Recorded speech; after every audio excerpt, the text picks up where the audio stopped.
ഭാരതീയ സംസ്കാരത്തിലെ അതിവിശിഷ്ടമായ മഹായാഗത്തിന് നിലമ്പൂരിന്റെ മണ്ണ് സാക്ഷ്യം വഹിക്കുന്നു.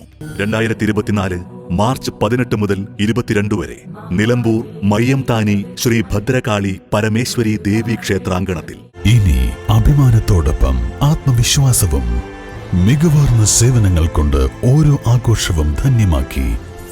ലനോറ, പാണ്ടിക്കാട് റോഡ്, വണ്ടൂർ. സ്വർണ്ണക്കടത്ത് സംഭവത്തിൽ ഉൾപ്പെട്ട നൌഫൽ മദാരി മൂത്തേടും ഗ്രാമപഞ്ചായത്ത് അംഗത്വം രാജിവെക്കണമെന്ന ഡിവൈഎഫ്ഐ എടക്കര ബ്ലോക്ക് കമ്മിറ്റി ഭാരവാഹികൾ വാർത്താസമ്മേളനത്തിൽ ആവശ്യപ്പെട്ടു. വാർഡംഗം എന്ന നിലയ്ക്ക് പദവി നൌഫൽ രാജിവെക്കണമെന്നാവശ്യപ്പെട്ട മൂത്തേടം മേഖലാ കമ്മിറ്റിയുടെ നേതൃത്വത്തിൽ തിങ്കളാഴ്ച രാവിലെ 10-ന് ഗ്രാമപഞ്ചായത്ത് ഓഫീസിലേക്ക് പ്രതിഷേധ മാർച്ച് നടത്തുമെന്നും ഭാരവാഹികൾ പറഞ്ഞു.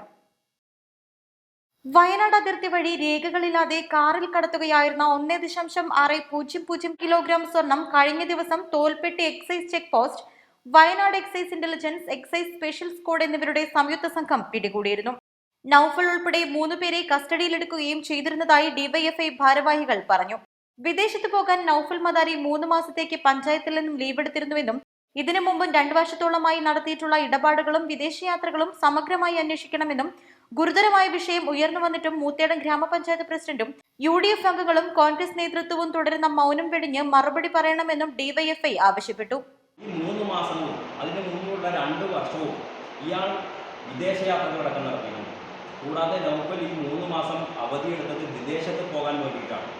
വിദേശത്ത് പോകാൻ അവധിയെടുത്ത നൌഫൽ ഈ 3 മാസത്തിനിടയിൽ നിരവധി തവണ ഇതര സംസ്ഥാനങ്ങളിൽ പോയി വരികയും മറ്റു ഏർപ്പാടുകളിൽ ഇടപെടുന്ന സ്ഥിതിയുണ്ട്. അതുകൊണ്ട് നൌഫൽ ഈ 3 മാസങ്ങളിൽ നടത്തിയിട്ടുള്ള പ്രവർത്തനങ്ങളെല്ലാം സമഗ്രമായി ഇതുമായി ബന്ധപ്പെട്ട വകുപ്പുകൾ അന്വേഷിച്ച് നൌഫലിൻ്റെ ഇടപാടുകൾ സമഗ്രമായി പരിശോധിക്കണം എന്നതാണ് ഡിവൈഎഫ്ഐ ആവശ്യപ്പെടുന്നത്. ഇതും പരിശോധിക്കണമെന്ന് ആവശ്യപ്പെട്ടുകൊണ്ട് DGPക്കും കലക്ടർക്കും അതോടൊപ്പം തന്നെ SP-ക്കും വിജിലൻസിനും ഡിവൈഎഫ്ഐ ഇതോടൊപ്പം പരാതി നൽകിയിട്ടുണ്ട്. വാർത്താ സമ്മേളനത്തിൽ DYFI Edakkara block secretary A. Anas, president JM Shabeeb, Moothedam മേഖലാ secretary VY Jamsheer, president T. Khabeer Ali എന്നിവർ സംസാരിച്ചു. അതേസമയം സ്വർണ്ണക്കടത്തുമായി ബന്ധപ്പെടുത്തി തനിക്കെതിരെ ഉന്നയിച്ച ആരോപണം രാഷ്ട്രീയ പ്രേരിതവും അടിസ്ഥാനരഹിതവുമാണെന്ന് നൌഫൽ മദാരി പറഞ്ഞു. സ്വർണ്ണക്കടത്തുമായി ബന്ധപ്പെട്ട് കേരളത്തിൽ ഒരിടത്തും ഒരു വകുപ്പും തന്റെ പേരിൽ കേസെടുത്തിട്ടില്ല.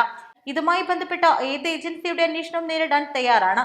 കുറ്റക്കാരനാണെന്ന് കണ്ടെത്തിയാൽ പഞ്ചായത്ത് അംഗം എന്ന പദവി രാജിവെക്കാനും പൊതുപ്രവർത്തനം നിർത്തിവെക്കാനും തയ്യാറാണെന്നും അദ്ദേഹം പറഞ്ഞു.